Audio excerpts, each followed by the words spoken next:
Thank you for listening to this PodcastOne Sportsnet production, available on Apple Podcasts and PodcastOne. Thanks for the download button on today's Unleashed show. We are locked and loaded and ready to go. But first, you know what fuels this podcast? You and the great sponsors. And what's better than a sponsor who can help you win some serious cash this weekend playing one-week fantasy football? So big ups to DraftKings.com. And hey, if you use my promo code UNLEASHED, you can play for free with your first deposit. Two of my favorite four-letter words, free and cash.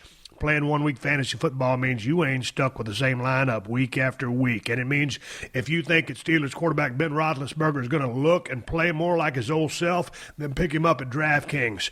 It also means you ain't going to be trolling the waiver wire at 2 a.m. Sunday morning because you have Chargers quarterback Phillip Rivers, and he has a bye this weekend.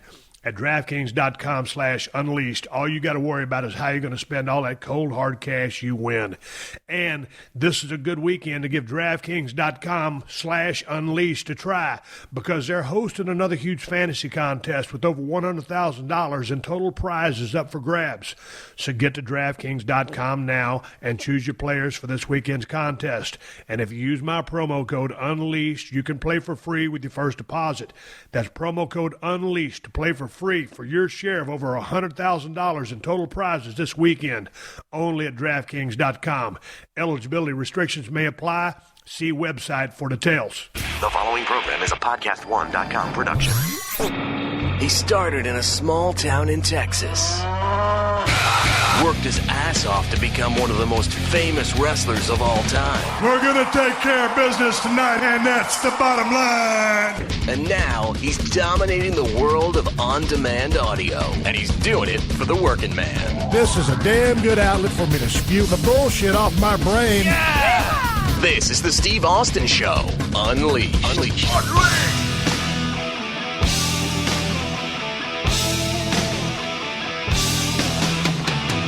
All right, everybody, welcome to Steve Austin Show. I'm coming to you from the mean streets of Los Angeles, California today.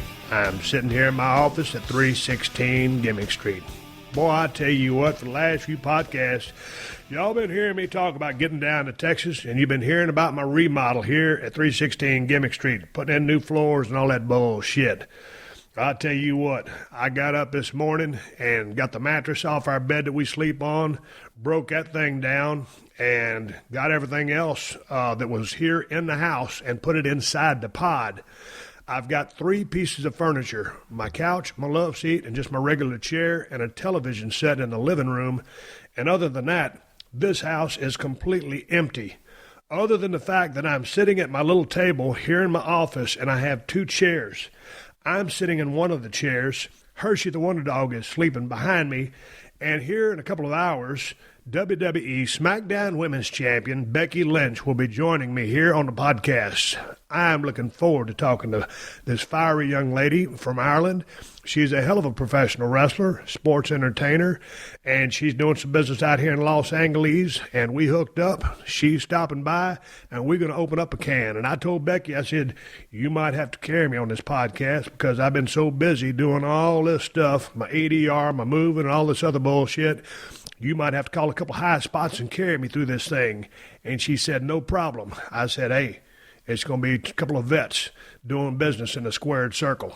I got a squared table, so I'm looking forward to talking to Becky Lynch. She is my guest today here on the Steve Austin Show Unleashed. And I tell you what, I couldn't be more proud of the women's movement and what they've done in the business of sports entertainment these days. These young ladies are main eventing a lot of the shows and kicking ass. And it's going to be real interesting to sit across from the Smackdown Women's Champion when she gets here. Well, I tell you what, I've been talking about this for a long time. I've been moving all my furniture out of this goddamn house. We're headed to Texas tomorrow morning. Our flight leaves at 10 a.m. I'm going to get up, put the mattress in the garage. That's the only thing that's going to be left in this house by tomorrow, so those contractors can come in here and do work. And Hershey, the Wonder Dog, and Moolah, our Silver Lab, myself and my wife will get on an airplane. I got my gun loaded up. I got my bag packed. Ted Fowler 361 is waiting down there at the Broken Skull Ranch. And I tell you what, it's finally hunting season for the kid. The season technically opened up a couple of weeks ago, but we had business to take care of. Again, going down to the Kawasaki Dealers Convention in Palm Desert, a couple of other things. Been doing a lot of publicity for Broken Skull Challenge. I'm excited about that show. If you missed it last Sunday on CMT, hey, the baddest, toughest, coolest show on television is back on television. And again, I don't want to beat a dead horse, but this show has an epic build and an epic climax to it. So tune in now every single Sunday, 9 Central on CMT. It'll be the second episode. We got the women coming up, and they kick ass like it ain't nobody's business out there. Everybody's kicking ass. And wait till you see how this show finishes. Anyway, enough about all that.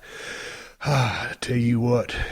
I was sitting here last night thinking about what I was going to do for a podcast, and me and Becky got in touch. She's coming by, sitting here, had my windows open, and there wasn't nothing but sirens, blaring engines, Harley-Davidson motorcycles, choppers whizzing by. There's so much noise and discombobulation in this damn city.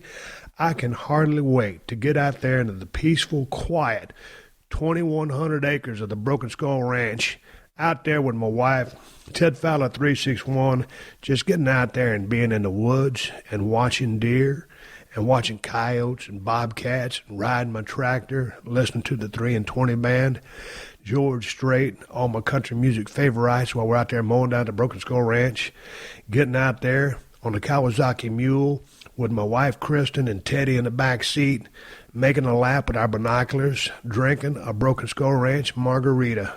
Holy smokes. I got a case of Broken Skull IPA I'm taking down there for me and Teddy.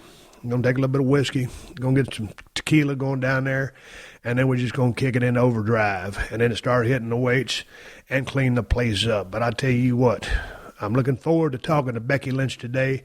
I'm going to keep this open pretty short so I can take care of business and get ready. I need to do a little bit more prep for Becky because normally I like to do a ton of research, but with all the projects that I've had going on, I got to be able to give this young lady some justice and have a great conversation with her. She's got the gift of gab. She's very charismatic, so she might be carrying my ass during this podcast. But before we get to Becky, the body of this podcast, have you ever been at work or maybe at the gym or out with family and friends and you start to worry that maybe you didn't lock your front door before you left? Or maybe you didn't close all the windows?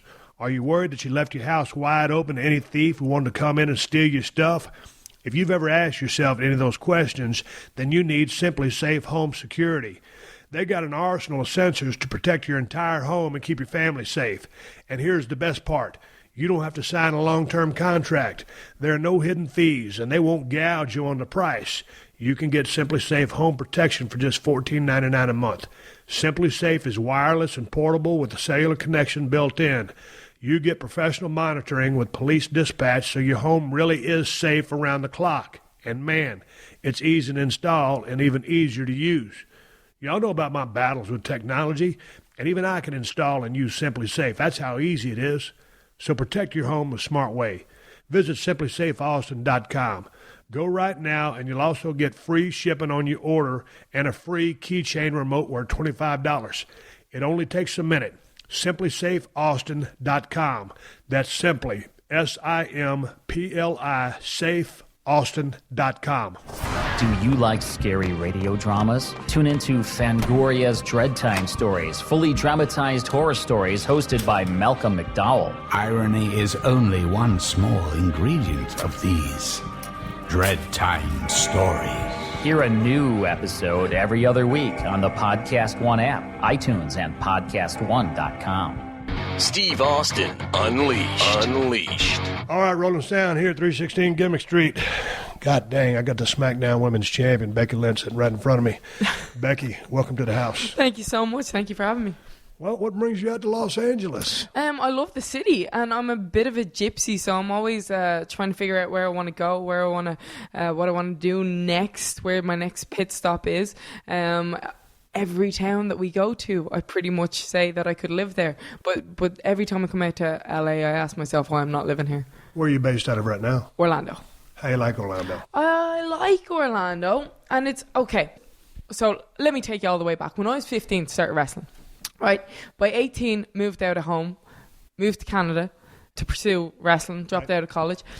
Was brought over to Japan as the youngest foreign female to wrestle over there. Did a little bit over there, wrestled around America a little bit. My visa ran out of Canada, and so I was back home in Ireland, wondering what I was going to do with myself. So I started taking up bodybuilding in the downtime while I wasn't wrestling every week because there wasn't as many shows in Europe. So I was doing that, and I was like looking, going, okay, I need to get back to America. I also need a backup plan.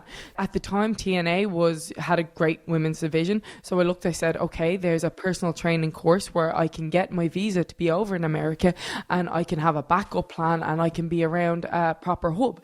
But then I ended up stranded in Orlando, not knowing what I was going to do with my life, doing this personal training course, which I hated. And why did you hate the personal training course? Because it wasn't what I wanted to do. Because I went from being so passionate about something to then going, okay, I'm going to do this because this is a sensible choice.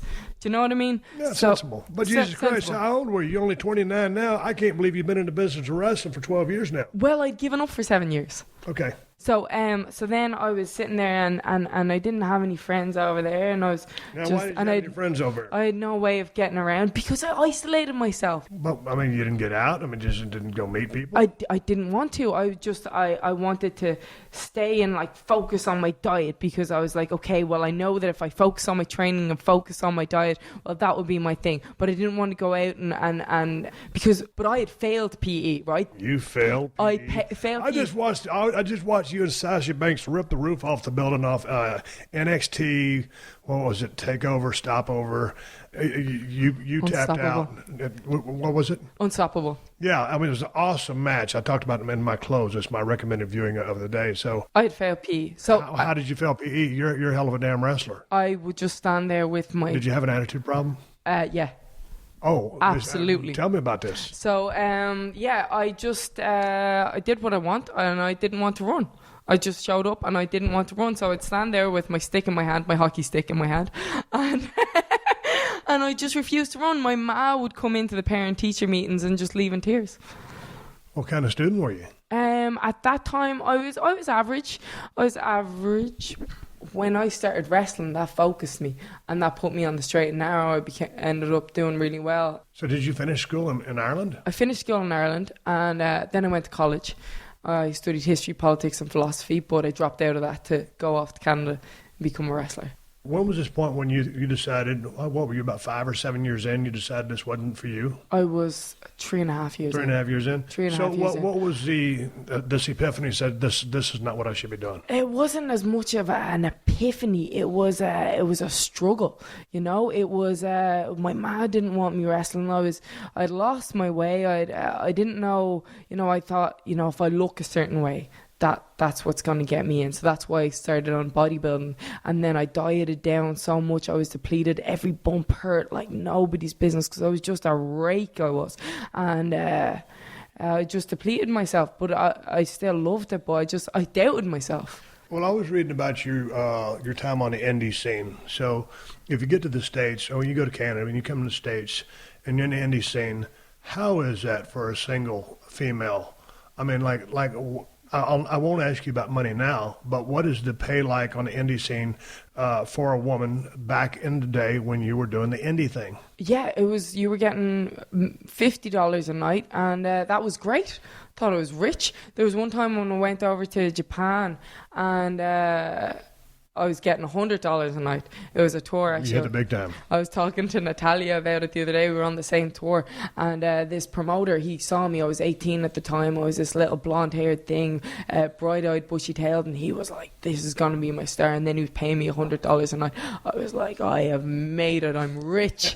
And but actually from that, then I ended up getting a contract with an advertising agency that wanted to promote me as a celebrity wrestler.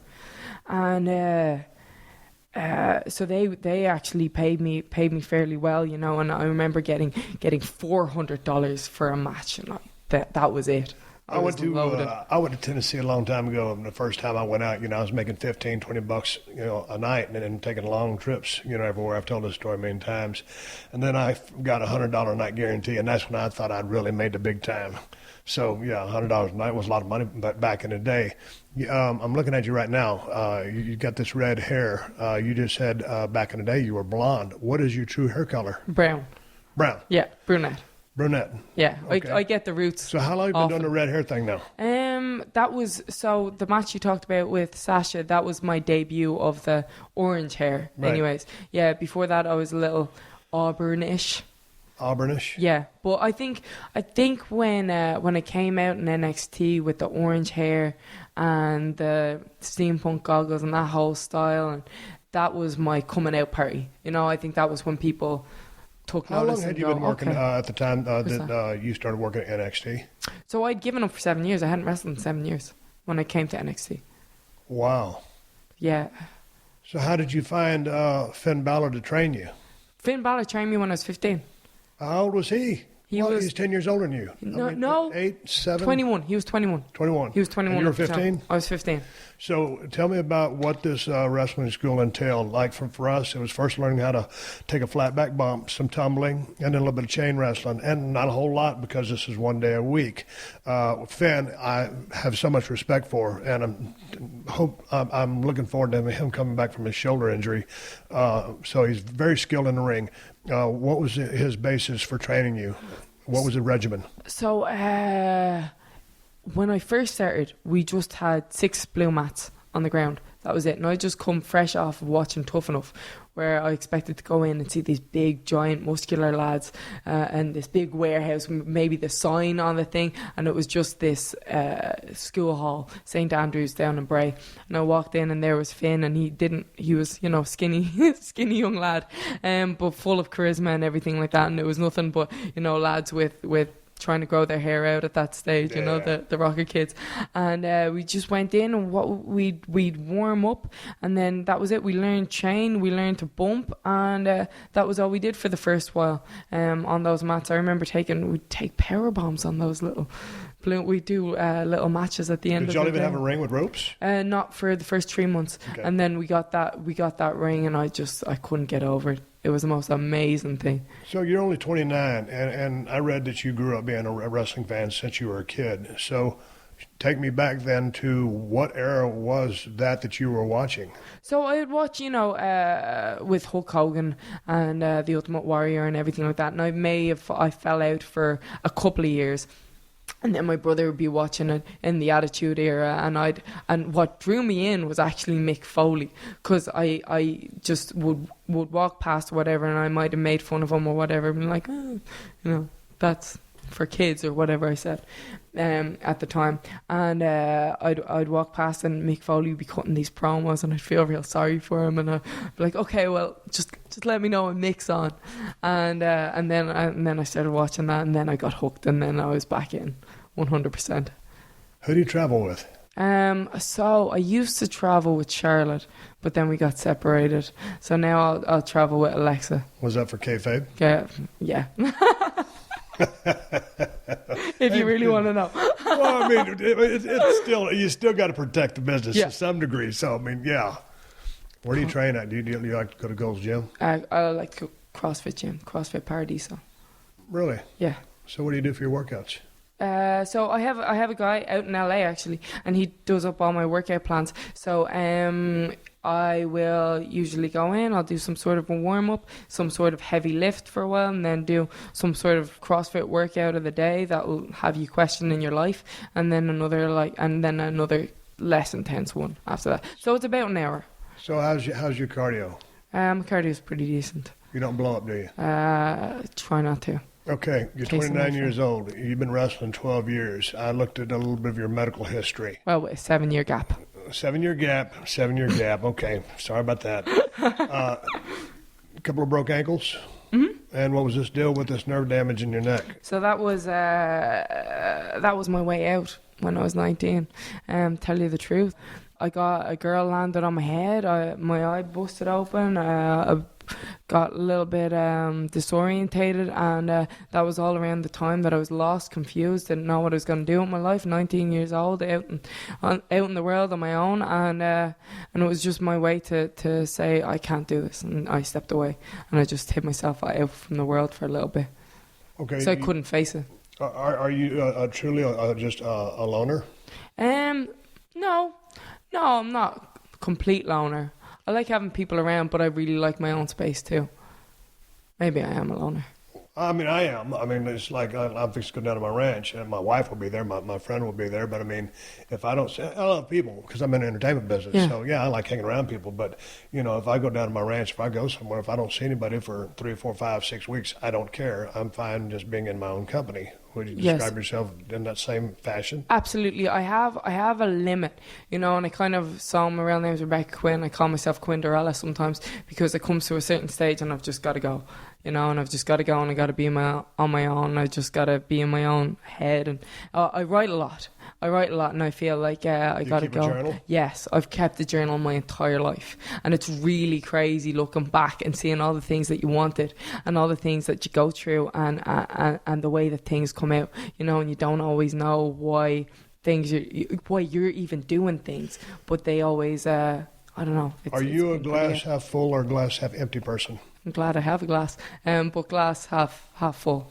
I'm so happy to hear you say that you keep a journal or just a diary, whatever you want to call it, because I've told so many of the boys and the gals, when I say the boys, I mean everybody in the wrestling business, because I never kept a journal. And one time I was on a flight, and Terry Taylor was over there, and he had all these receipts in front of him. He was doing his taxes, but he's also making notes of everything. And I've forgotten so much of the things I've done, but depending on the kind of career that you can have, and also you can just go back and look at it for memory's sake. But there's a book right there. I mean, that's not the book, but if you remember everything, you've got a hell of a chance and an opportunity to write a hellacious book, and just to remember everything you did in your career. It's also from a business standpoint. Back in my days, I'd always ask the house, "What's the house?" Okay, I get my paycheck, see what I made on the house, see where I was on the card, got to learn the pay system. So the more you educate yourself to the pay system, and if you keep your records, you kind of then hey, this might be time to ask for a little bit more money here or there, or whatever. That's a little contract talk. We'll go back to just writing a journal down. How long have you been doing this? I can't remember not doing it. All right, to any of the WWE superstars out there, I'm telling you one more time, and I pull certain people aside and say, "Hey, man, write all this shit down that you're doing so that you'll remember it for later to be able to write a book." So is this a nightly thing, a morning thing? When do you do this? It's whenever I get the time, whenever I get the focus. Like on an airplane ride or something like that? Yeah, exactly. And I'll just sit down, or what I love to do is go find a cafe and just sit there and just have my coffee and just sit for a couple of hours, people watch, and just write and write everything that's gone down, write everything that I'm feeling, and everything that I want and everything that I'm shooting for. And it helps, because sometimes you get in your head and you're thinking, and it just puts everything out on paper, and it's looking at you, and you can just sort everything out. It's brilliant. And my dad used to have me do it when I was a kid, writing down the price of sweets. Like I went to the shop and I got a half pound of sweets, and it was however much, I don't know. He just said it was great to look at when you got older, and I've done it ever since. All right, before we go any further, let me tell you what's making it a little easier for me to do 2 podcasts for you free every week. Me Undies. And they ain't making it easier because they're a sponsor. They're making it easier because they're a lot more comfortable sitting in this chair at my desk at 316 Gimmick Street for a few hours wearing Me Undies. They sent me a box full of the camouflage design, which are going to be great when it comes time to sit my ass in the deer stand at the Broken Skull Ranch. Don't got to worry about any article of clothing scaring away the deer. And the Me Undies they sent to me are the ones made out of that modal fabric, which is 3 times softer than cotton. And they ain't lying. These are about the softest, most comfortable underwear on the planet. And for the price of 2 cocktails, you can have MeUndies delivered right to your front door. And you can experience exactly what I'm experiencing. And did I mention that MeUndies offers free shipping in the U.S. and Canada? Well, I just did. And if these ain't the most comfortable, best-feeling underwear you've ever worn, MeUndies will refund your money and let you keep your first pair for free. But I'm telling you, you ain't going to return these. And that's why, for a limited time, my listeners also get this great deal. 20% off your first order when you go to MeUndies.com/Steve Austin. Did you get that? MeUndies.com/Steve Austin and get 20% off your first order and free shipping in the U.S. and Canada. One more time for the hearing impaired. MeUndies.com/Steve Austin. Steve Austin. Unleashed. Are both your parents still around? There, yeah. Okay, so what did they think when you took off and decided that you wanted to be a professional wrestler? And I know your brother wrestled a little bit as well, right? Yes, yeah. So, but you, being a female, what did they think? Because when I got into the business, you know, my mother and father, who are still around, have always been super supportive of everything I've done. But, you know, they knew this was risky and it was going to be a gamble. And, you know, they've always supported me in everything I've done. But, you know, go ahead, we're behind you. And it turned out pretty good. What did your parents think when you decided this is what you wanted to do? So my dad was always behind whatever I wanted to do. My mom had a tougher time with it. When I first told her, so originally when I told her that I was wrestling, I actually said that I was doing Brazilian Jiu-Jitsu. Then she found out that I was doing wrestling. She went mad. She hit the roof.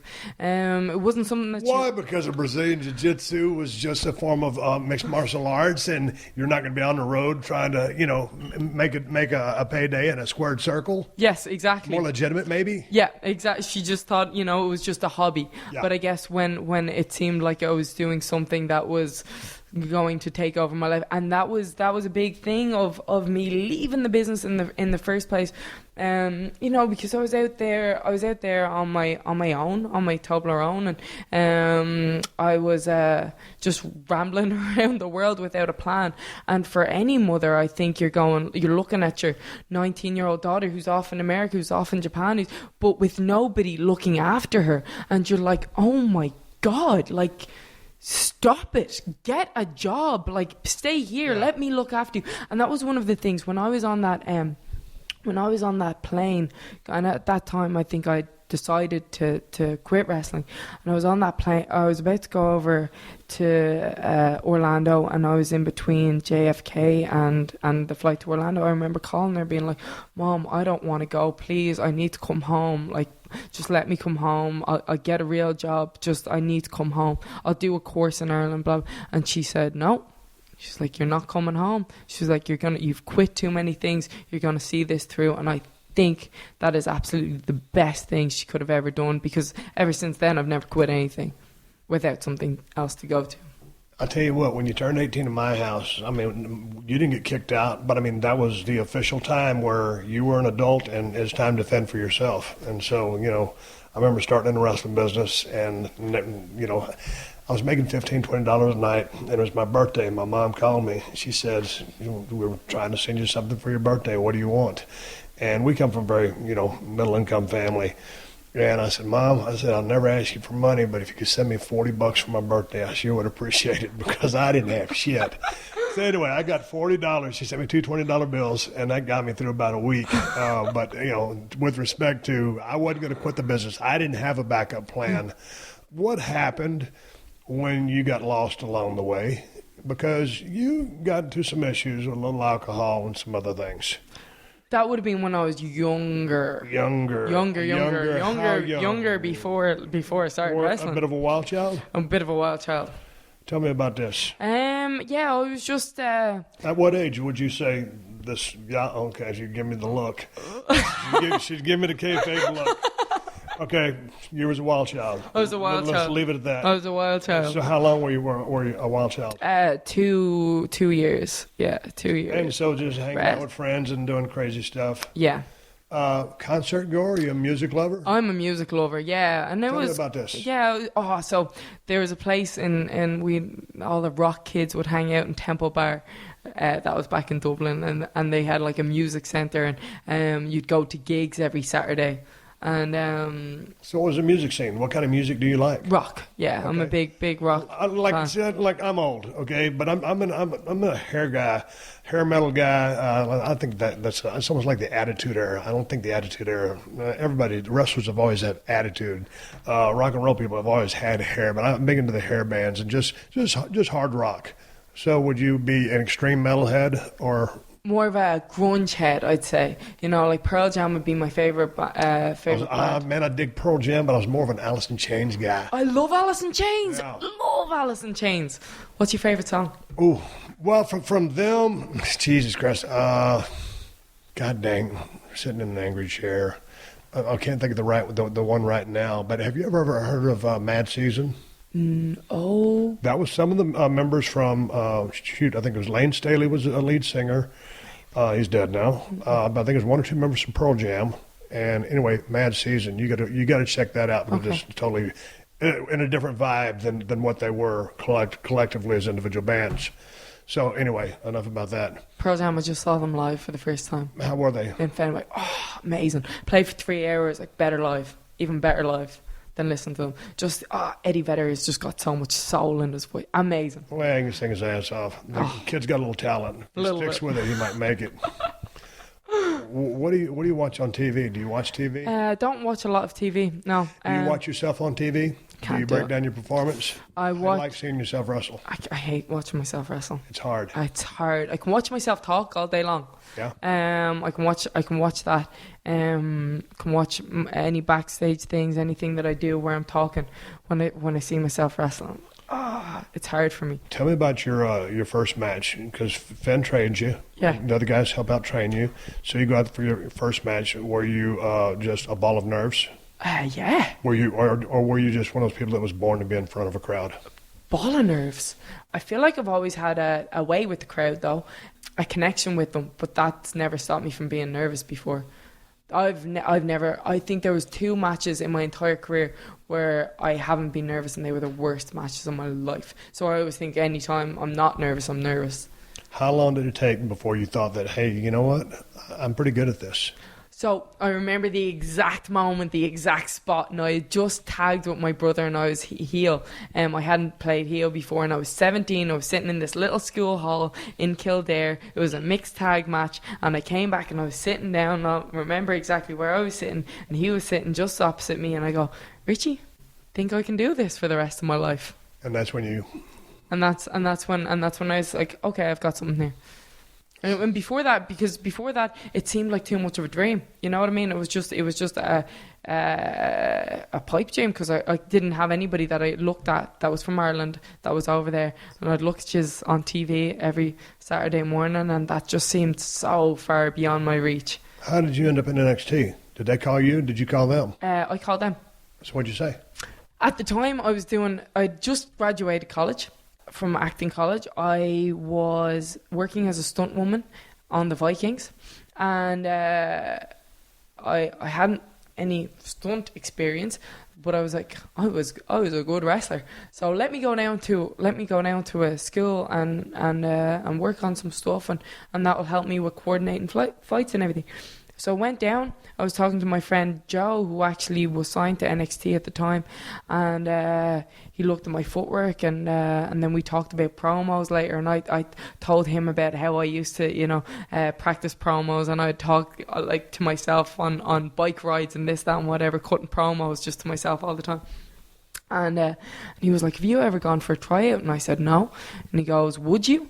And I go at the time, because I had booked my flights. I'd booked my visa to come over to New York. I was going to, try give the acting thing a go. Didn't really have a plan, as per Beckyism. I was just like, no, Joe, I've got my plan set in place. I'm going to go over to New York and do all that. And he goes, well, think about it, because I think you'd get in. And I thought about it for a split second. And as soon as he said it, I was like, that's it. Because I felt like I was pushing for passions. You know what I mean? Like, I'd done all these little odd jobs in between in those 7 years, and I was pushing to feel as passionate as I was about wrestling, because I knew what it felt like to be really passionate about something. I was doing all these things that I enjoyed, and they were great, jobs and fun adventures, but nothing that I felt pulled me. You know what I mean? With everything, I felt like I was pushing.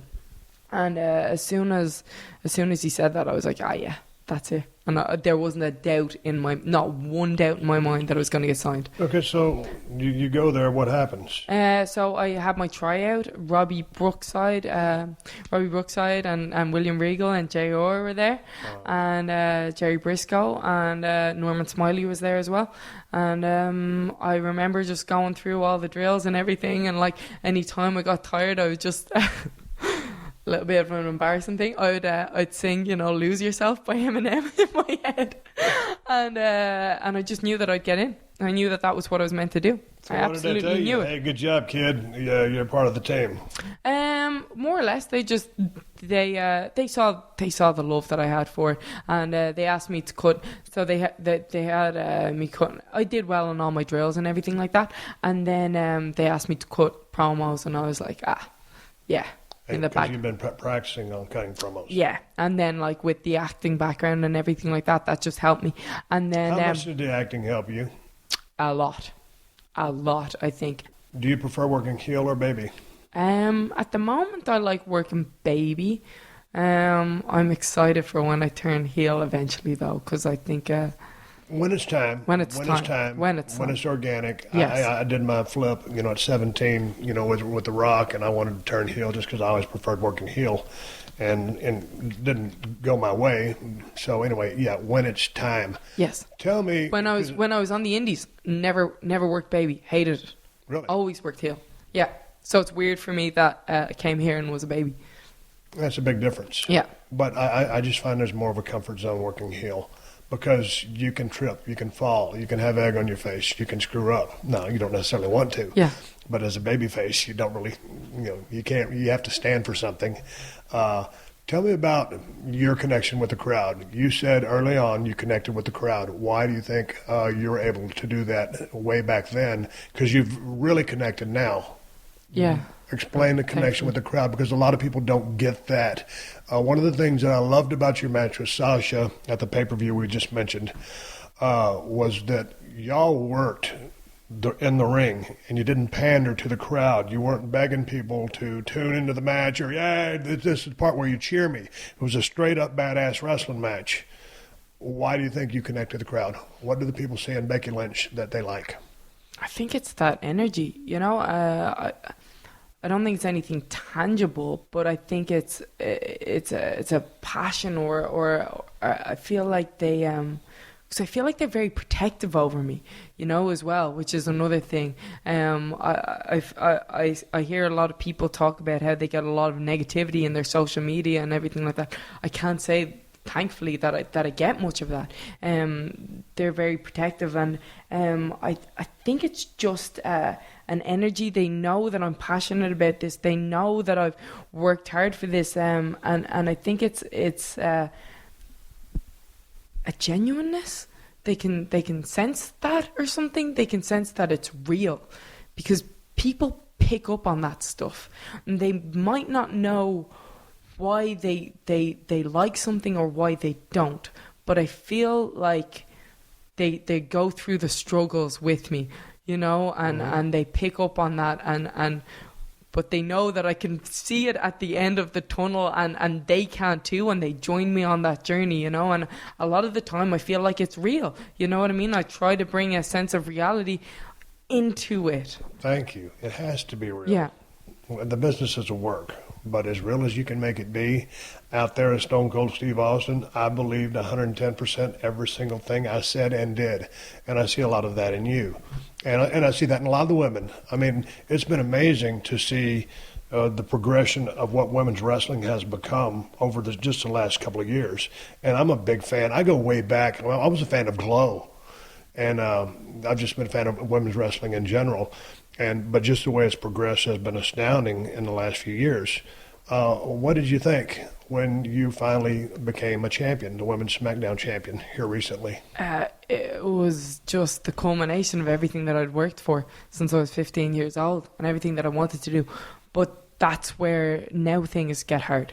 You know what I mean? So it was a struggle, and it was a struggle to get there, and it was overcoming like the reason that I left the business in the first place, not doubting myself and overcoming that, and then finding that and believing in myself and believing that I deserve to be the champion and getting there. But anybody can get to there once. It's maintaining that and then going above. So it's what's the next thing. So now the hard, and it's said time and time again that now it's the hard part, but you go from being underdog to now being top dog. So I need to come up with I need to make everybody want to tune in to see what I'm going to do next. This has to be another level. Do you eat, live, breathe, sleep this business? I do, to the point where I think that's a lot of the loneliness in me. You know, I just have to go, and everything will eat me up. If I don't feel like I've done a good job, it will eat me up, because that's all I set out to do, is just do good work and leave a legacy. Okay, before we continue on, got to take care of one more sponsor who also happens to be a close personal friend of mine, my old buddy Diamond Dallas Page and his DDP Yoga. Hey, everybody knows Dallas has changed thousands of lives for a shoot with his DDP Yoga program, and I don't just mean the pro wrestlers who love it like Jake the Snake, RVD, Kane, and Mick Foley.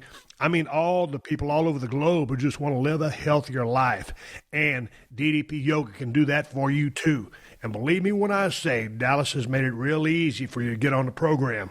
His new DDP Yoga Now app means you can do DDP Yoga anytime, anywhere, and you can do it right from your phone or tablet. And the app has a lot more than just the workouts on it. By connecting to a Bluetooth heart rate monitor, you can track your calories and your heart rate in real time. You can track your pain, measurements, and progress photos too, all for free in the app. And like I said, you've got tons of workouts to choose from. The original DDP Yoga workouts, the new 2.0 workouts, and weekly live workouts from the DDP Yoga Performance Center. And to make it even easier than he's already made it, for a limited time, you can get the DDP Yoga DVDs for 15% off, plus 3 months of full access to DDP Yoga Now app. Just go to ddpyoga.com/Austin. That's ddpyoga.com/Austin to take advantage of this great deal. Hey, commit now and change your life now, and go to ddpyoga.com/Austin to get started now.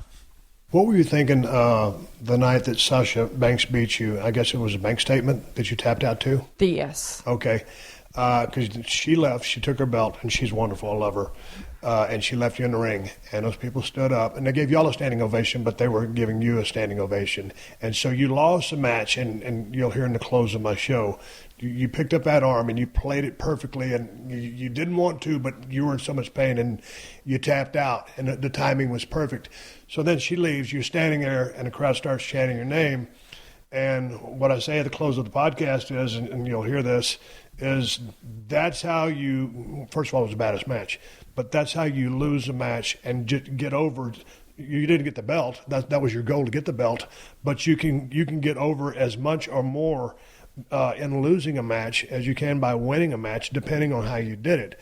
What did you feel that night when you lost the match, but the people were so behind you? Did you feel like you'd made a step in progression of being more over?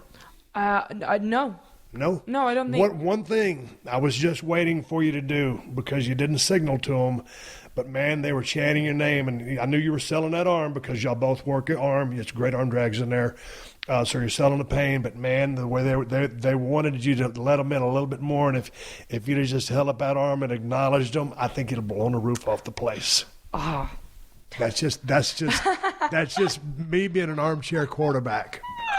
How competitive is that women's division now? It is. It's extremely competitive, and I think that's why it keeps getting better, because nobody can rest on their laurels. You know what I mean? You can't relax for a single second, because there's somebody chomping at the bit, and there's somebody that wants your spot, and I certainly don't want to give that up anytime soon.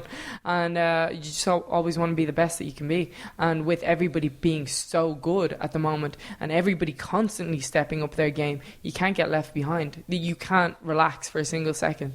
Sometimes I watch some of the matches these days, and the action's happening a little too fast. The match that y'all wrestled, and you've had many others, your feud with Charlotte, but that match with Sasha, it was the perfect pace, selling everything. She had a mean streak, you had fire.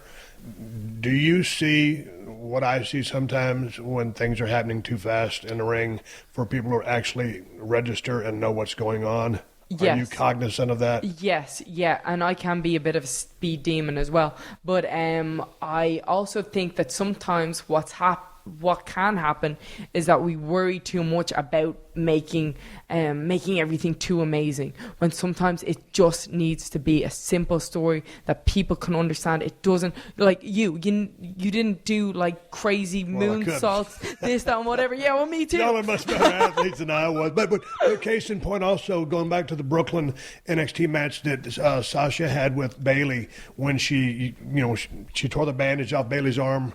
Remember that match? Yep. And she just worked the body part like y'all did. There was nothing crazy in the match. It was logical storytelling, and there was fire, and then there was a mean streak on the Heat, and it was a great comeback, and boy, they blew the roof off the place with that match so many times. And so I mean, and a lot of it, I know, when it's a live television show, I've been there a million times, all of a sudden, hey, you've got 12 minutes, or you got 2 segments, or you got 13 minutes, and all of a sudden, hey, you got 6. And so you're trying to get 13 minutes of stuff in a 6-minute spot. And not so fast, my friend, because you can go through a bunch of whirly-derv moves, blah, blah, blah, blah, blah, and nobody gets over because it doesn't mean anything. Yes. Copy? Oh, 100%. Yeah, 100%. And that's been my biggest take home recently, is just keep things simple. Just keep them digestible. Don't try to outthink yourself to be smart and to get like reactions. If you're not, yeah. I like how you women are laying your shit in, and everything looks good. You being from Ireland, you must be a fan of Finley. Oh, absolutely. I think he's one of the greatest of all time. He's amazing, and his mind is incredible. Getting to work with him is just. He's phenomenal. Well, just if you go back and study some of his stuff, just his intent, his mannerisms in the ring, he's total business, and most of the majority of the stuff that I've seen Fit do is as a heel, and he's just malicious, and he's trying to hurt you, and he's very serious. His timing is impeccable. Just the crossface cover on a lot of his stuff is just done with malice. A lot of people emulate that or try to do that, but they just don't do it like Fit. That's because he has that mean streak inside of him. So that's me blowing smoke up Fit Finley's ass. Who has been some of your influences as far as maybe not creating your style, but people that you looked up to in the business, whether it was from a men's side or the women's side? So Shawn Michaels is one. Dynamite Kid was amazing. One of my favorite wrestlers. Sayama, Tiger Mask, especially the matches him and Dynamite would have. I used to just watch them on repeat. And then if you want to look at those were guys that were working really kind of, I dare say, cruiserweight, but a fast style, but with that malicious intent. So they looked like they were trying to hurt each other. Those those two guys had awesome chemistry. Keep going. Oh, absolutely. And then even looking at English style and World of Sport, like Johnny Saint, Mark Rocco, they were some of my favorites as well. Yeah, and then there was Jim Breaks. Jim Breaks. Have you ever seen? No, I haven't. Oh, he's amazing. Jim Briggs? Jim Breaks. Breaks. I've got to check him out. Oh, from World of Sport? Yeah, okay. Because he was a heel, and he was like a little runty guy, and he'd throw these little tantrums. Did you ever work any matches? Because World of Sport, those are 5-minute rounds. Yes. And there's so much psychology to that. And those guys, because I was a big World of Sport fan, I watched a lot of it on YouTube, but there's so much psychology built into those 5-minute rounds. Have you ever worked in the 5-minute round system? In one of my independent days, yeah, I had a rounds match with a girl called Alison Danger and Shimmer. That was promotion. And that was the first time I've ever done it. But yeah. What about Medusa?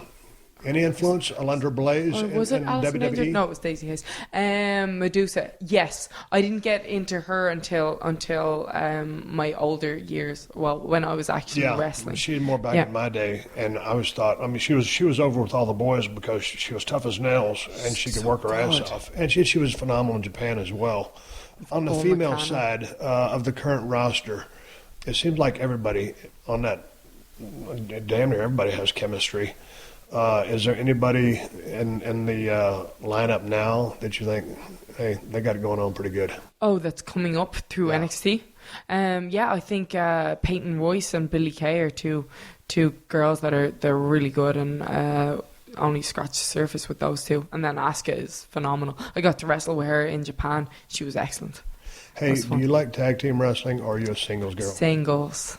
Really? Yes. I was a singles guy, too, and I'll tell you what, man, they stuck me in a tag team with Brian Pillman, and I just fell in love with it. And then it broke us up, so I always wanted to be a singles anyway. But, you know, it's like when they stick two people who are singles wrestlers together to have a tag match, you know, just because they're trying to get a match on the card or whatever it is, you know, the matches usually aren't that good because there's really no teamwork. In tag team, there's the team in there. So, you know, singles wrestlers don't really make that great of a tag. But if it's an attraction, they'll put them in and they'll you know, book it. When you roll up and you see you're in a tag match, you think, oh, rats. No, not really. You know, as long as I see myself working, I'm happy. But and that's the thing with tag team matches. I feel like with singles matches, I've got it down where I know, you know, the beginning how to make it exciting a little bit with the false finishes and everything like that. Then some of the times I look at, like, for example, the Revival. I love those guys. Oh, so good. Dash and Dawson. They're my favorite tag team right now. They're incredible. I don't know if hopefully they'll take them to the main roster. Let me ask you this. You were down in NXT, and then now you're on WWE, Smackdown. What's the difference? I haven't seen Smackdown lately, but in watching that NXT match that you had with Sasha and some of the other stuff that you've done, it seems like there's more creative freedom, or what is it I'm looking for? I mean, it just seems like everybody seems to be more comfortable in NXT. Do you have more creative freedom down there? Or is it more pressure being on Raw? So, no. Here's what I think. I actually always felt more comfortable on Raw and SmackDown than I did in NXT. Oh, really? Yes. The bigger crowd, I'm more comfortable in front of. The smaller crowd, less comfortable. I don't know why. Really? Yeah. As soon as I came out on Raw, I always felt just like, oh, I'm at home. You know, NXT was less comfortable for me. I don't know why. Maybe it's a smaller crowd. You like getting a reaction might be harder because you've been around longer. No.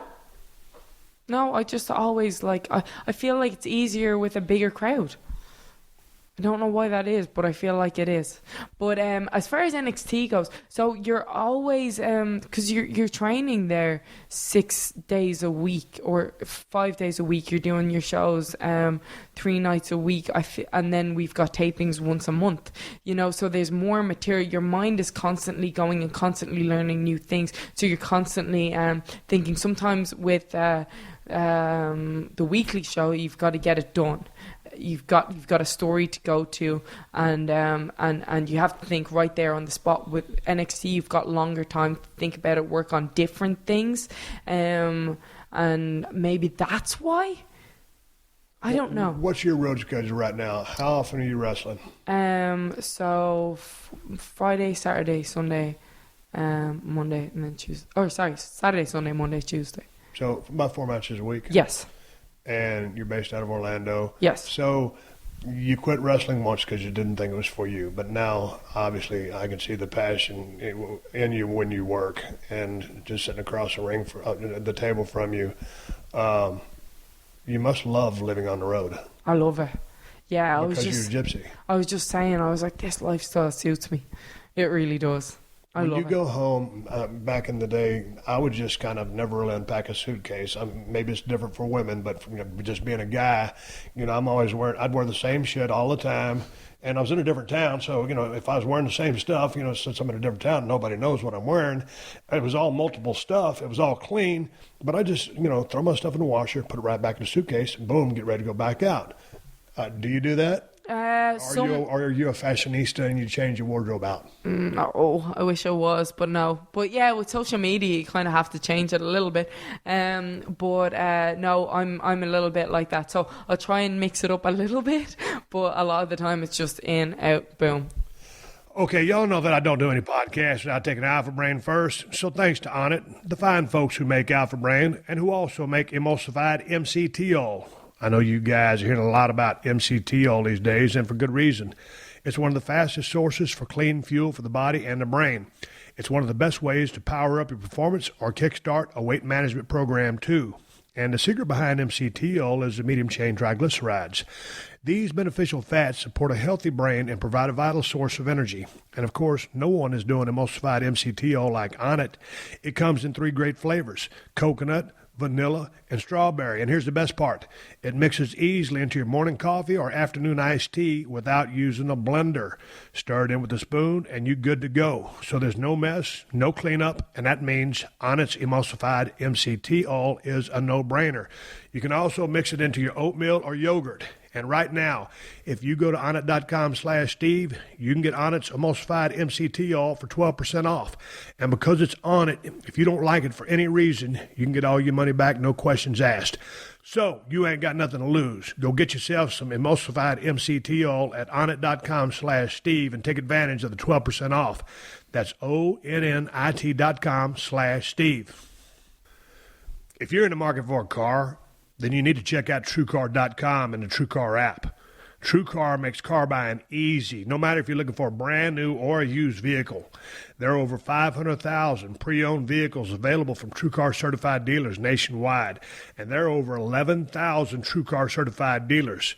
And TrueCar lets you get upfront pricing information on new and used vehicles and lets you see what other people paid for the car you want so that you feel confident you're getting a fair price.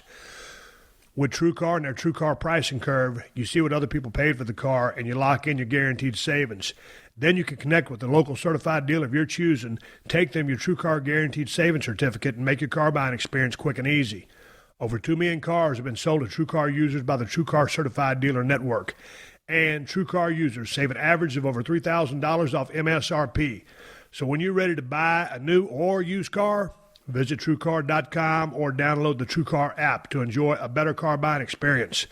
Some features not available in all states. When you were down in NXT, you came in. How was Becky Lynch born?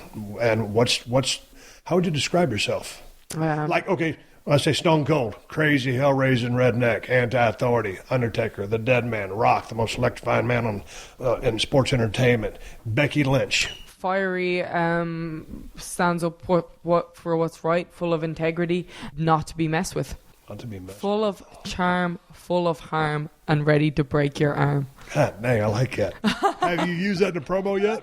Yes, I have. Yeah. Full of charm, full of harm. That's full of charm, full of harm, and straight fire. How did acting school help you?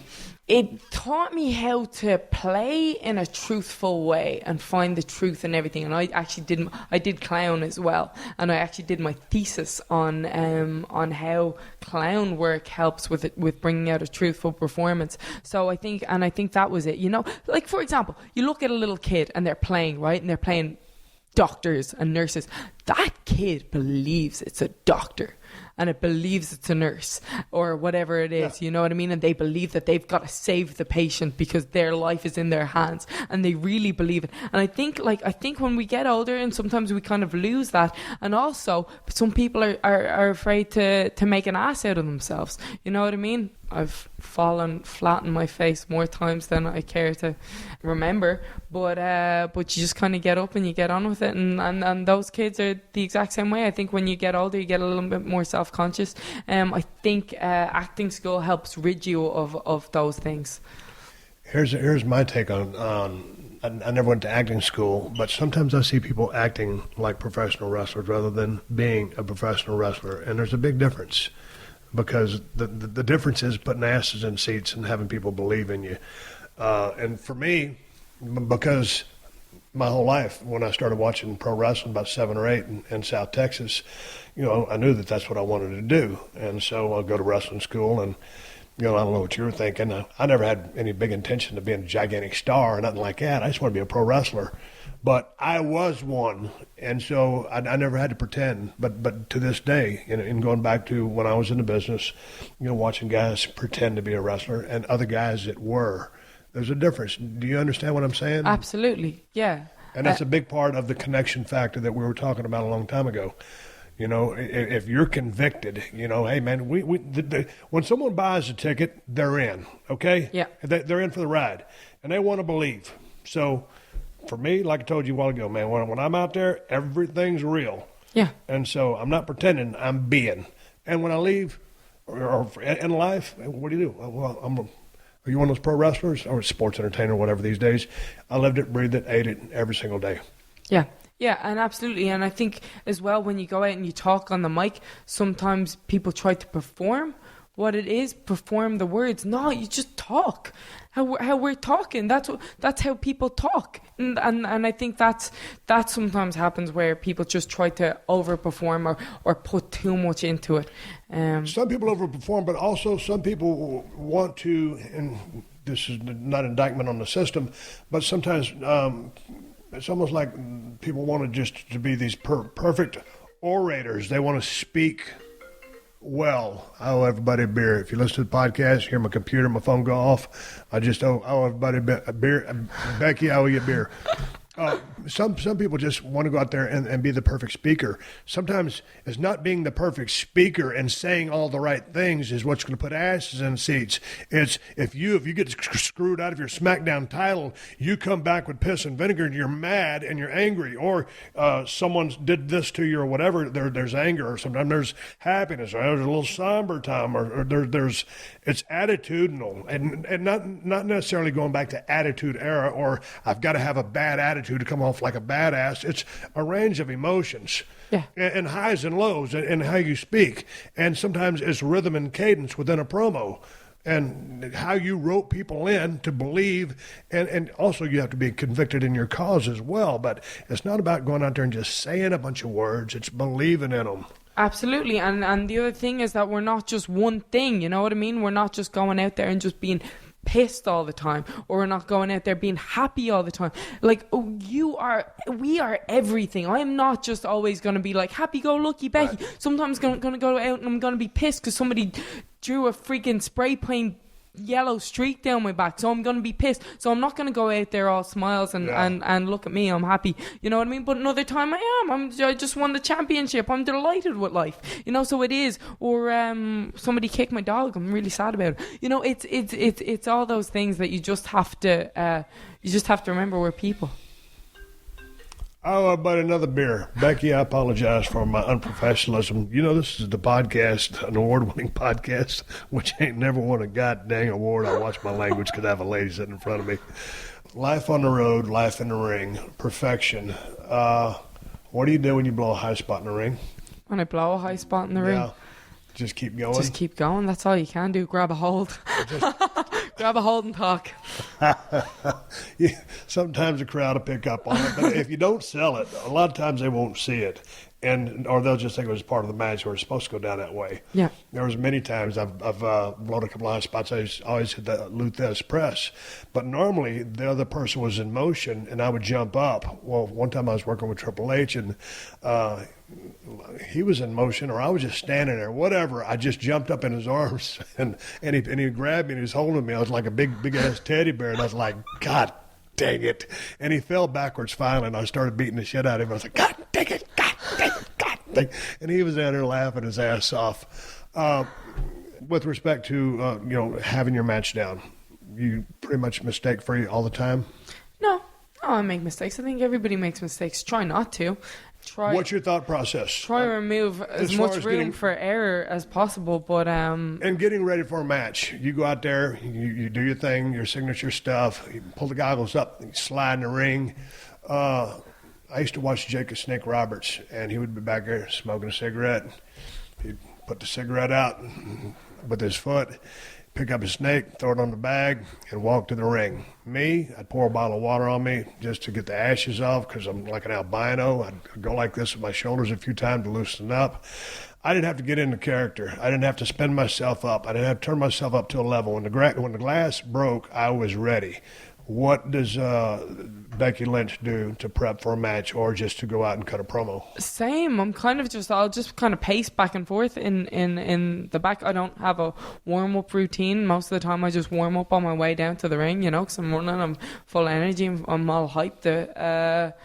I don't really have a warm-up routine or anything like that, but I will just kind of shake everything out and kind of work on like my footwork, and I'll just like act like I'm about to face somebody, you know. So I'll just be kind of running around, just moving my feet, just like I was in a cage or in a fight, you know.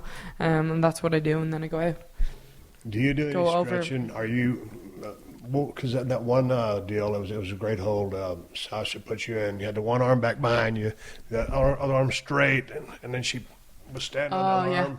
It looked fantastic. Feel okay? Yeah, I felt fine. Yeah, not a bother. So Yeah, luckily I'm is fairly stretching a durable. part of your regimen? I do yoga. Yeah, love me some yoga. How have you done yoga? At the moment, not so much, just because I've been such a gypsy. How long have you been doing it? About 2 years. Did it help? Yeah, helps loads. With what, core or just flexibility? Flexibility, yeah. So I'm not the most naturally flexible person in the world, but it helps. Yeah, and luckily, touch wood, I've been fairly injury free in my time in WWE. Sprained my hip flexor a couple of times, but that's it. How do you sprain a hip flexor? Do you know, I found out that it was always from the top rope drop kick. Oh, that's one of the things I wanted to ask you about. You hit a missile drop kick on Sasha that match, and I told Daniel Bryan a long time ago, I said, man, you got to stop throwing that missile drop kick, because that thing takes more of the person giving it than it does taking it. So how many of those are you going to do? I only bust them out on special occasions. Okay, so you're picking your spots. Yes, okay. Yeah. They're a Christmas time move. Yeah. Yeah, I just bust that out, and top rope leg drop, I'll bust that out from time to time, but I'm not going up there every match. Also, plus, if I'm doing that every match, it'll lose me. How's the house show business? Attendance? Oh, we were just in Europe, and it was phenomenal. Nearly sold out every single night. How cool is it? What part of Europe? We were in Spain and the UK. So is it cool going to the UK because Ireland's just right there? Do you get a chance to get some family members come see you? So I stopped off in Ireland on my way there, but it is cool because I normally have friends in most towns, and that's where I started. You know, I was 15, and during the summer there I went over and did my wrestling camps in Kent, in a little Are you popular in the UK? Fairly popular in the UK. Where are you most popular? Oh, Spain was a hot crowd. Ireland. Isn't it great? Ireland, I'm a national hero. Just kidding. I only wrestled in Ireland. I think it was on one tour, and of course, people were it was an amazing crowd because we were sold out every night. It was a very special time, and I hadn't been there enough, but I got a chance to go. Isn't it nice when you go to a place like Spain where you haven't, or maybe the company hasn't been before, or hasn't been very sporadically, so that, I mean, you can watch the first match and it's like, oh my God, these guys are easy. And I mean as a compliment, because you're just so in a fervor to see, WWE, wrestling, sports entertainment, whatever you want to call it. So you have one of those easy crowds. It's like they're popping on a lockup. Yeah. Or just a tackle drop down, hip toss, arm drag. I mean, anything, and they're popping. And it's just like, yes. Yes. Because sometimes when you go out there, and you've been to these crowds, it's like they came, they paid their money, they're in the building, and it's almost like they're sitting on their hands. It's like, come on, guys. What are you doing? Help me out here. Sometimes I think that's overexposure, and sometimes you'll get crowds where I'm like, why did you come here? They just want to boo everything, But some of those crowds, it's just they're so excited to see you, and they just want to be interacted with. That's all. They just want to see you. You're this larger than life character. You're Elvis. You know what I mean? And it's like seeing Elvis. How many years do you think you got in you? Until the wheels fall off. But at least another. Stop throwing that damn missile drop kick. Okay. Well, again, only on occasions. Only on occasions. Maybe another 10. That'd be awesome. Yeah. 39. Yeah. Had to reinvent yourself a couple times. A few times. I've got so many ideas in my back pocket. What do you think when you see the Undertaker show up? That guy. We would always kid each other way back in the day to see who's going to last longer. And of course, he outlasted me about 10 or 15 years. It's amazing, and he keeps coming back. It's incredible. He's reinvented himself so many times, and the American Badass, and then to be able to just come back and get those pops, and to be able to do the matches that he does time and time again. What were your thoughts on Goldberg coming back? I was never a WCW person. So I wasn't we didn't really have WCW when I was growing up, so it wasn't one of those people where I was like, oh my God, Goldberg's back. Much respect to him and everything like that, but it's not somebody that I was watching going, I can't wait for him to come. I know somebody you were watching probably this past Saturday, Conor McGregor. Oh yeah. And obviously, I'm a huge fan. Yeah. I know you are. Yeah. Did you get a chance to see the fight? I did, yeah. The whole card was amazing. Well, yeah, the whole card was, but I was just like, man, I really thought Eddie Alvarez was going to bring more than he did. Yeah.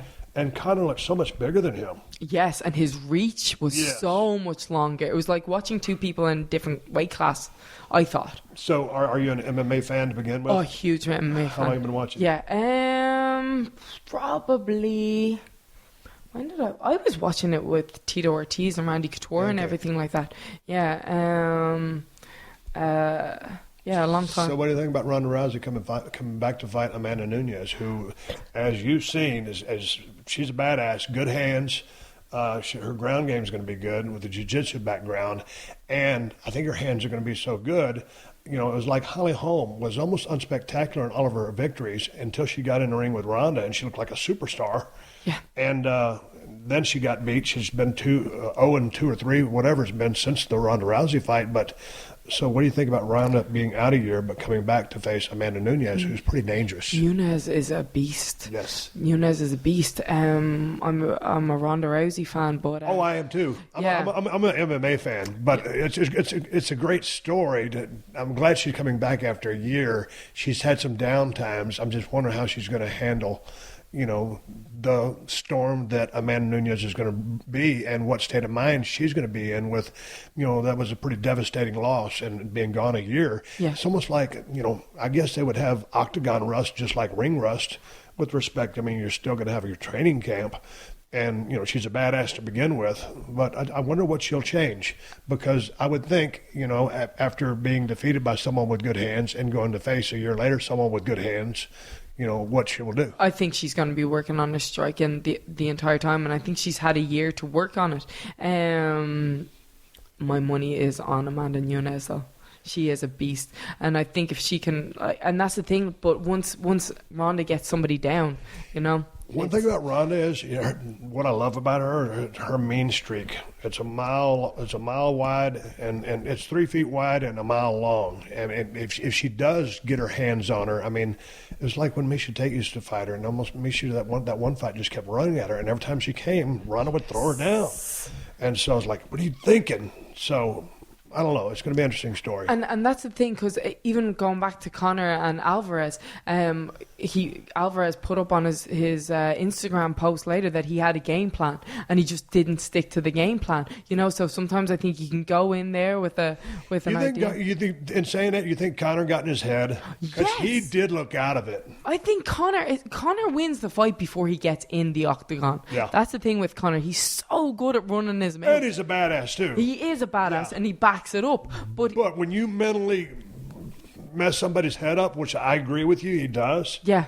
I don't think Eddie knew where he should have won his watch on that fight. Yeah, and I think actually Ronda was pretty decent at that too. You know. I was there when she fought. I guess it was Sarah McMahon and you know, Olympic level wrestler, and she looked nervous just getting into the octagon. And then here comes Ronda, what I call it BMF walk, and she storms to the ring. And this is when she had that 7 or 8 fight win streak, and everything was an armbar. It's like, you know, I just think people were just almost were scared shitless. Absolutely, and I think people didn't know how to beat her. And then once one person shows that somebody can be beaten, it's a code breaker. It's a code breaker. But I think she had a ferocity about her, and just when she got her hands on you, I think she has that crazy strength. I mean, I don't think she spends a lot of time bench pressing and stuff like that, but she's just incredibly, with that judo background and that base, she can do bad things to people if she wants to. Yeah. But going back to the Amanda Nunes fight, I watch every pay-per-view anyway, but it would be epic if she could win her title back. Yeah. It'd be a good story. It would be that comeback, that Rocky Balboa. What are you going to do when you leave here? All about the Rocky Balboa. There's a lot of things that I want to do. Obviously, acting is high on the list because that's what I've got. Performing, writing, being in some sort of creative field. I always say that I'd like to own my own little cafe or restaurant or whatever, but then I think about keeping books and this, that, and whatever, and it's probably more of it sounds nicer in my head. But I think I'm just a performer. You know, and that's what I want to do until I can't do it anymore. And I just want to be in the creative field. I want to tell stories. You ever see yourself married with kids? Yes, absolutely. Yeah. Time for that after the WWE. Time for that after WWE. Yeah. I'd love to. When's your next shot? My next... your next gig. Survivor Series. But I'll fly out of here on Friday. So I'm not here for very long. Series? Toronto. Yeah. Have some work to do in Toronto on Saturday during the day, and then on Sunday, then I'll have Survivor Series, and we'll beat up the girls from Raw. So, I mean, like, what's you like the Venice, Marina Del Rey, Santa Monica area out here? Yeah, I love it. And walking down Venice with all the shops and everything like that is perfect. Just there's always all these different little hubs. I love them. You got a favorite restaurant? Yes, it's in Marina Del Rey. It's a breakfast place called Joni's, and they do right down the street there. I love it. I absolutely love it. So I was going there because I used to be a flight attendant, and that was when I discovered. And I go there and I get the South Beach pancakes, which are just oats, egg whites, and cottage cheese, and they're amazing. So anytime I'm in LA, I'll go there. What put the bug up you to decide, hey, I'm going to be a flight attendant? So my mom was a flight attendant, right, for 29 years. I had just left wrestling, just finished my personal training course. She was handing in her resignation. She'd been with the company for 29 years. She said, will I hand in your resume? I said, yeah, go on.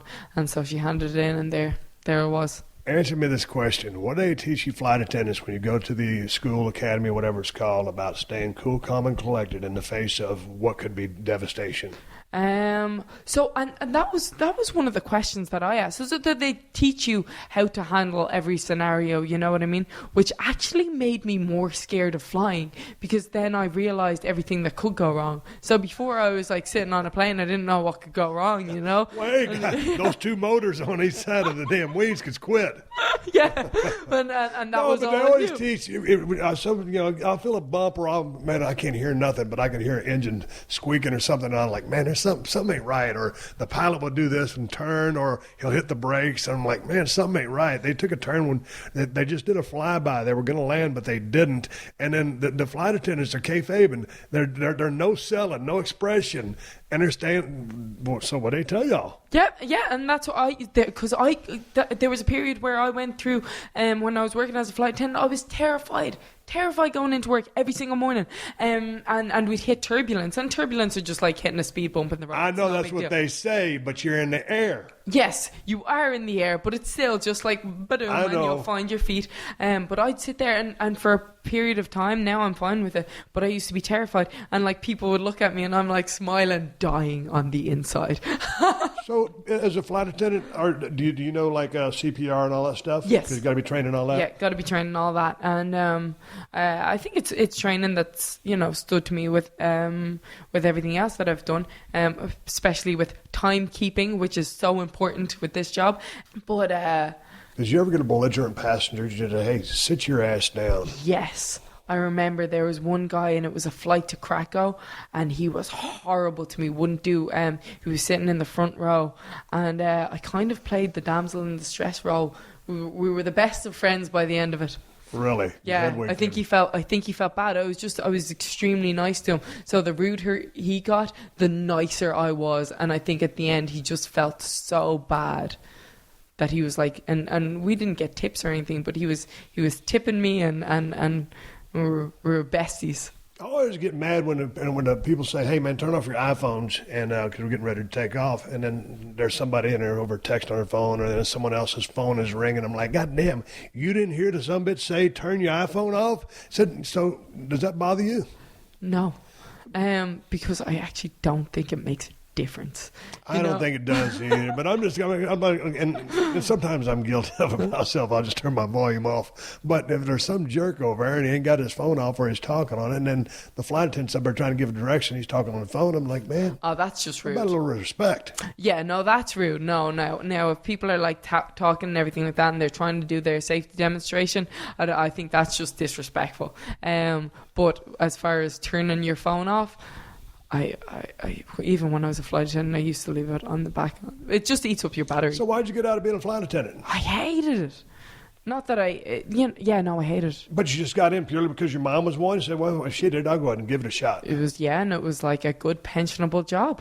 when I was 20. I had a good pensionable job traveling the world, but I'd wake up every morning and it was as all-encompassing as wrestling is, but it wasn't what I wanted to do. So I'd wake up every morning knowing that I couldn't have any really other hobbies, couldn't have any other life, because my life had to center around this roster, essentially, which was great, was bringing me in money and everything like that, but it wasn't what I wanted to do. So I felt like I was wasting my life. Okay, as a veteran in the business of professional wrestling, you're in the business of sports entertainment. All the veterans would tell us, young cats coming in, save your money, kid. And so, are you saving your money? Yes. I don't have expensive taste. I buy a lot of food. I love my food, but I don't drive a fancy car. What do you drive? I drive a 2007 Volkswagen Beetle. And a Volkswagen Beetle was my dream car. Really? Yeah, it was my dream car.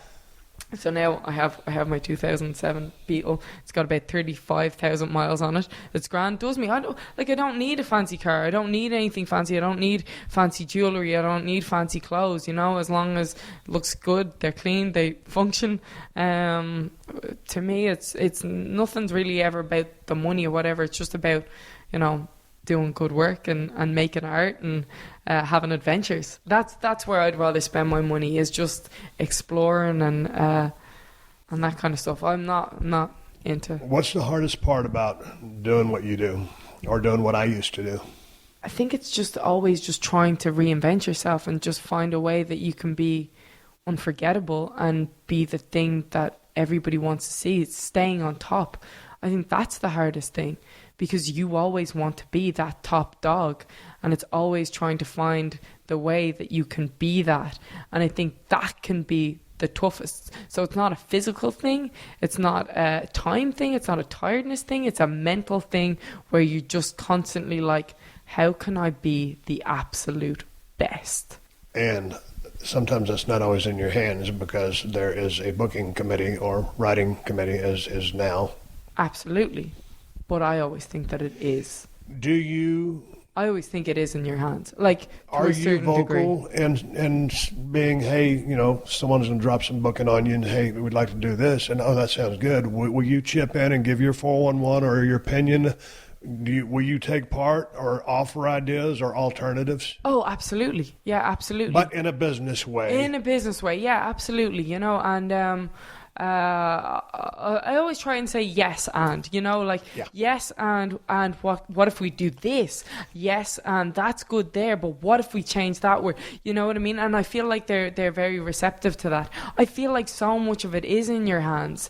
I don't like to whatever it is, I don't like to come back and say, oh, it was a bad crowd tonight. I'm like, what could I do to make that crowd react more, so that they're not a bad crowd? I don't like to say, oh, it's the booking or blah, blah, blah, blah, blah. It's like, well, what can I do with this 2 seconds so that I can get over? When I came to NXT, I couldn't even get a spot as a rosebud.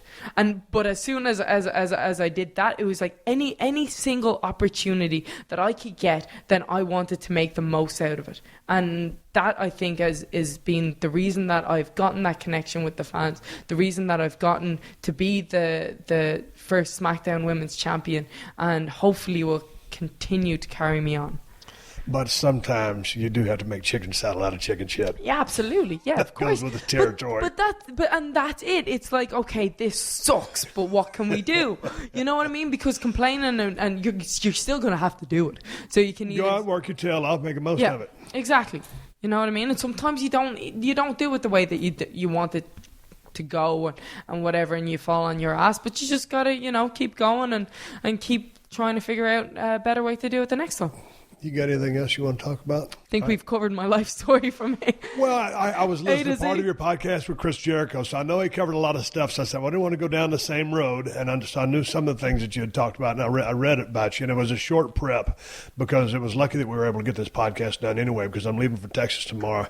It was funny. I got a text message from Becky, and it says something about doing a podcast. And she was coming into town like from on the 16th. Yes. And I said, Jesus Christ, I'm leaving on the 17th. And she texted me back. Go ahead. No, it's Becky. I texted her back, good one. And she said, I popped myself. I give you credit on that one, kid. Thanks very much. All right, this is Becky Lynch. Well, I'm not Becky Lynch. Becky Lynch is sitting across from me. I'm Steve Austin. We're Slash signing Jesus off Christ. at 316 Gimmick Street. Becky, you gypsy, have fun. Go get your CrossFit workout in. Eat a nutritious meal. I'm going to be watching Survivor Series. Who are you working with? Who are you wrestling? It will be me, Alexa Bliss, Nikki Bella, Naomi, and Carmella versus Charlotte, Nia Jax, Bailey, Sasha, and Alicia Fox. Oh, man, y'all got your work cut out for you. Yes, that's a lot of bodies. Everybody watch Survivor Series this Sunday, November the 20th. Yes. On WWE Network. And you can sign up for the network by going to WWE.com for $9.99. And that's the bottom line because I said so. Thanks, Becky. Thank you so much. All right, everybody, give me the go home cue. It's time to wrap up this podcast and ride off in the sunset and get ready to go down to the great state of Texas and the Broken Skull Ranch. Before I give you guys something to watch, I want to say thank you very much to Becky Lynch coming by the house today at 316 Gimmick Street. It was great to sit down and talk to her and see her in person. She is kicking ass, and I got a match for you to watch.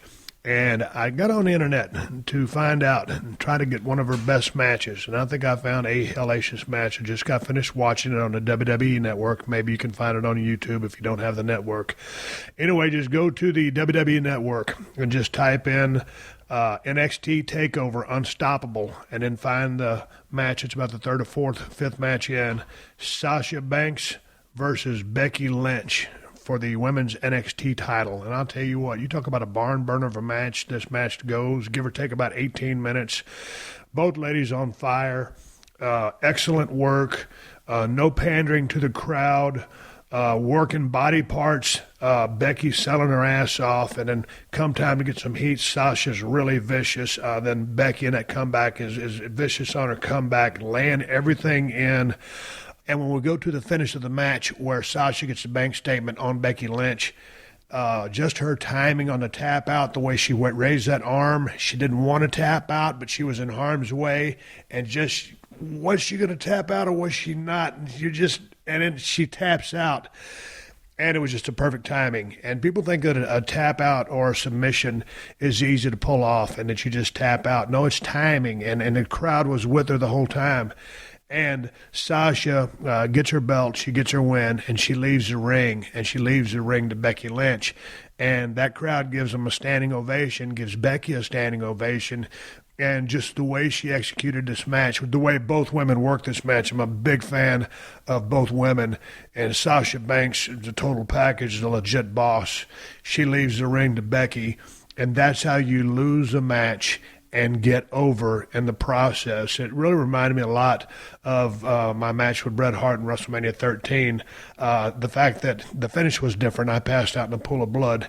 She tapped out, but I was coming from a heel standpoint and kind of got a standing O and an Austin chant. Everybody in the building was on their feet chanting Becky Lynch's name. That's how you lose a match and get over. Had she won, it'd have been great. She'd have been the champ. But you win some, you lose some, and that's a lesson learned. And so any of you cats out there that are in the business, you can lose a match and get over just as much as the person that won the match, if not more. Great job by both women.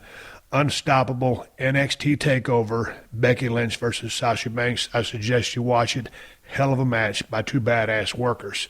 Hey, right now, speaking of pro wrestling, ProWrestlingTees.com/Steve Austin is about to have a bunch of new T-shirts. They're all the ones I wore on the new season of Broken Skull Challenge, which already premiered on CMT on the 13th at 10/9 Central. And you can catch it every single Sunday, 10/9 Central on CMT.